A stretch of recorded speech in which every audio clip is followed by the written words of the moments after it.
In this video we are going to create a background that will loop with the animation of the walk cycle. So I have right now a character that is looping, walking in place. Right now we have an animation that is using a post infinity attribute on, let's show it here, post infinity with cycle and offset on the legs and the waist, plus same for the main controller, pulse infinity with offset going all the way continuing, while the rest of the controllers of the upper body are using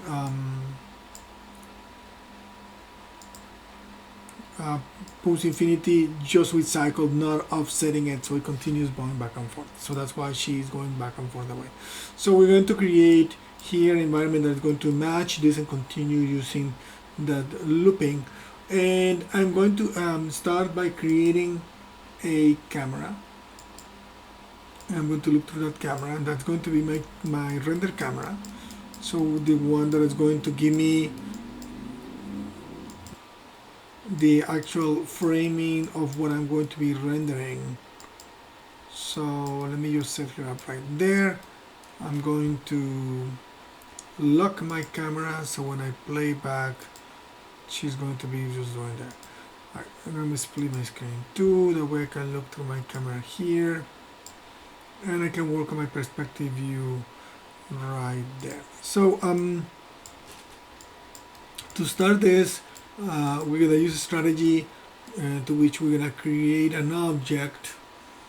Let me create a cylinder here, and this object I'm going to use it as a marker. Let me just move it up here. I'm going to change some of the attributes just to speed up the rendering time. And I'm going to reduce the number of faces there. That was a little bit easier. I'm going to scale that up, always keeping in mind render times. And I'm going to use this column as an object that I'm going to work in my scene as part of the environment.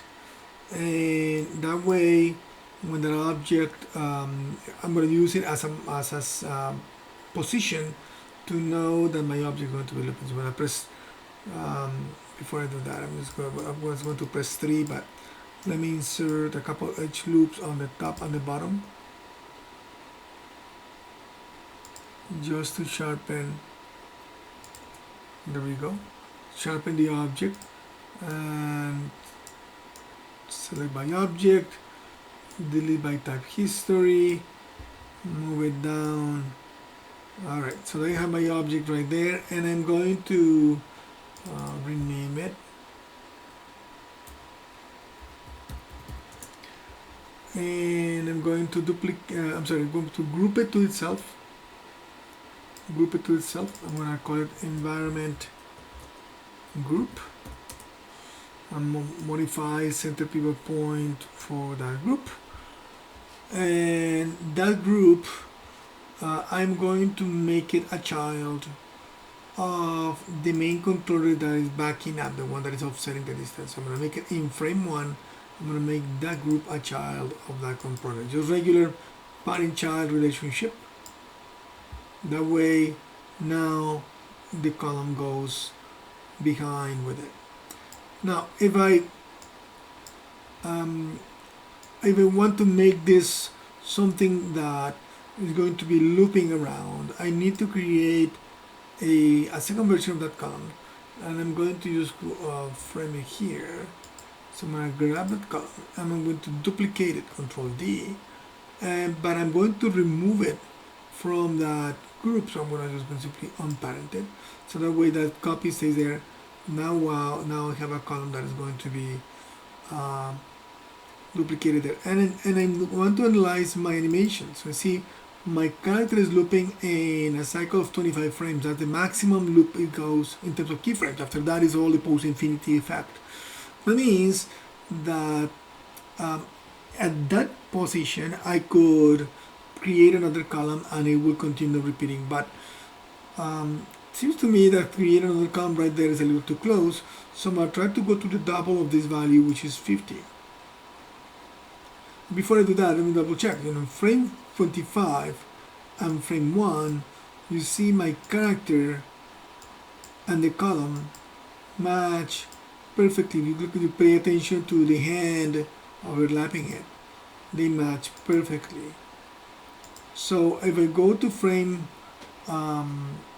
50, which is double of that, you see the hand is not exactly in the same position as frame number 1 because it was a different overlap on this, and the reason for that is because it's taking the 25 frames, but additional to that, it's adding just 24 because the last frame, the 25th, is the first frame of the second loop. So that's why it goes now to 49.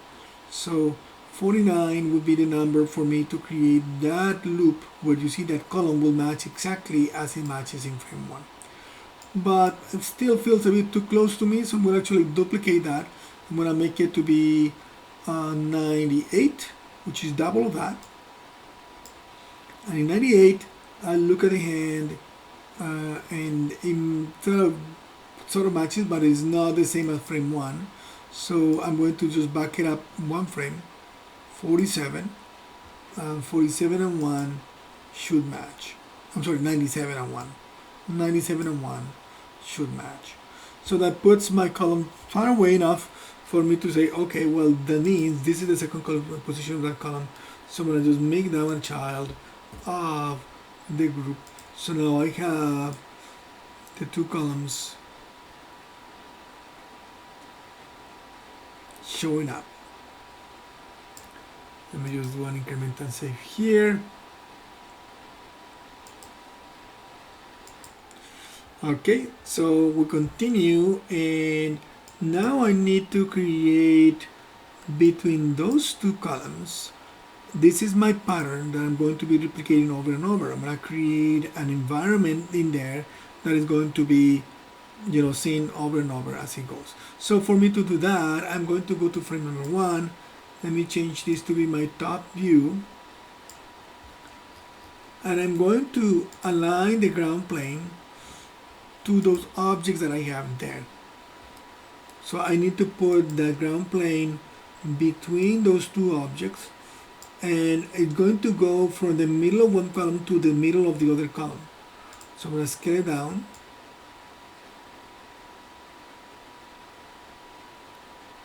Roughly like that. I'm going to move it a little bit. I haven't frozen transformation here, and I know because I've been doing this for multiple times already. My file crashed before, so I had to redo it. The value that I wanted to scale it down is 640. That was my value there. You were going to have to calculate your own. And by doing that, I want to make sure that aligns perfectly on the middle of that column. So let me just move it down here a little bit. Right there. And let me go to, I moved it.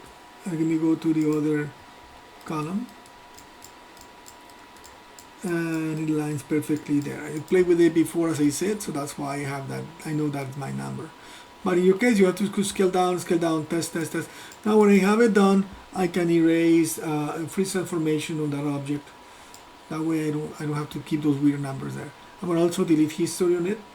Delete by type history. And that's going to be my ground plane. Notice that I kept it as a square, so that when I apply a texture, if it's texture is square, it'll make it match perfectly. I don't have to be dealing with UVs or anything. I'm going to duplicate this object. Let me just call this one the floor plane. I'm going to duplicate this object and rotate it 90 degrees and push it back to become the wall. And I'm going to call it wall plane. On that wall plane, you would model whatever you want to model. You want to put a door, you want to put windows, you want to put bleachers, you want to put whatever you want to model between those columns or between those markers. You could have the markers that are not columns but just little cubes at the bottom, or you can have the markers but then later on you can hide them. You don't need to keep them there. The important thing is that these two objects, the ground plane and the wall, go to the middle there, and I'm going to grab those two now and make them part of the environment group. Just press P just to make them a child. That way the environment goes with it. And I just simply now need to grab those two planes, duplicate them over, and I'm going to move them up so that I can align them on the top view perfectly match. I'm going to just get very close so I can move them here. And then on here I'm just going to be very close so that I can push these guys. I still have the wall and the object selected. I think that's it. My eyes don't fail me. Alright, and that one is there, and I'm going to do the same thing for the other side. So I'm going to duplicate over. I'm going to just bring it down here. Let me press F here so I can just really close get to it. That way you can really get really close to make sure that they align perfectly. There, I think the other one wasn't perfect, but for now I'm going to just stick to that. So I'm going to go and look at the camera one. All of them are the group. So now if I play back,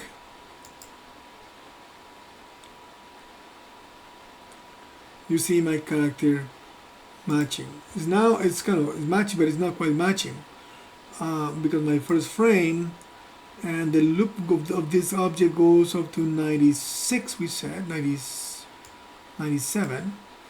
So I gotta make sure that frame 1 and 97 are the loop is going to happen between those two, and I'm going to just say, okay, my last frame is 97, but frame 1 and frame 97 are exactly the same, and so if I loop it there, it's going to have a little glitch because it's going to go back. Let's just play back. You see there's a little glitch at the end. You barely notice it, but it's right there. She just holds up a little bit because I need to, frame 97 is the same as frame 1. So I need just to shorten it one frame so that is the loop finishes just one frame prior to. That way when I play it back,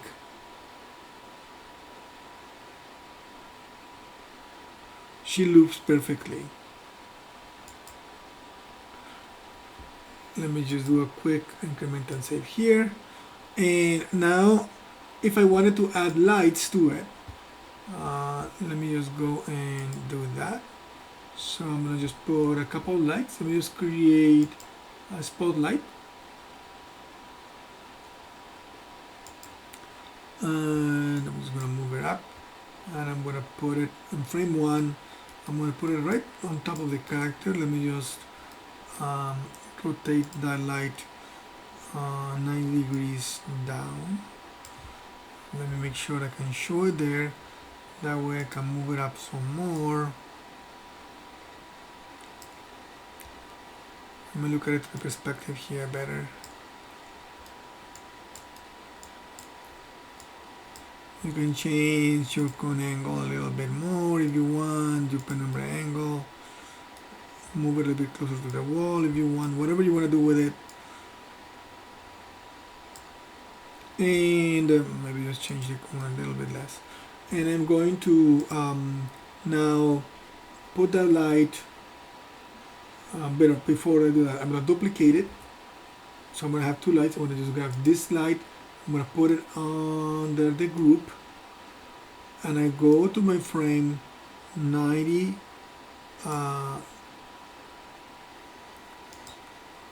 camera 1, 96.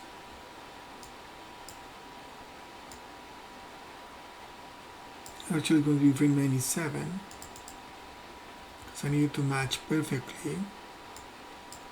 On frame 97, I'm going to add the other light to the group so that it matches perfectly. And then I can bring back my view in a playback area to that. And of course, after that, you can add you want to add a sky dome or a physical sky, whatever you want to add, and then you can just simply um, render it out.